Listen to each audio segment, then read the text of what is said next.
ఎక్కడెక్కడ షణ్ముఖుణ్ణి ఆరాధన చేస్తారో అక్కడ ఐశ్వర్యం పరిడవిల్లుతుంది. పక్కన ఉన్నటువంటి తమిళ దేశం, ద్రవిడ దేశంలో అంత ఐశ్వర్యం వచ్చింది, అన్ని పరిశ్రమలు వచ్చాయంటే కారణం ఏమిటో తెలుసా అండి?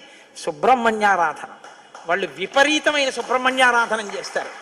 సుబ్రహ్మణ్య ఆరాధనం చేసినా, షణ్ముఖుడికి ప్రదక్షిణం చేసినా, ఆయనకి నమస్కారం చేసినా జ్ఞానము, ఐశ్వర్యము, సంతానమునకు క్షేమము, ఆయువు, ఆరోగ్యము అన్నీ కలుగుతాయి. అంత శక్తివంతమైనటువంటి సర్గ ఈ షణ్ముఖోత్పత్తి సర్గ. అందుకే వాల్మీకి మహర్షి ఎప్పుడూ కూడా అసలు ఫలశ్రుతి చెప్పరు. కానీ ఈ షణ్ముఖోత్పత్తి గురించి చెప్పిన తర్వాత, అందుకే షణ్ముఖుడికి ఉన్న గొప్పతనం ఏమిటో తెలుసా అండి? ఆయనకి ఒక గొప్ప విజయాన్ని సాధించాడు షణ్ముఖుడు ఒక్కడే.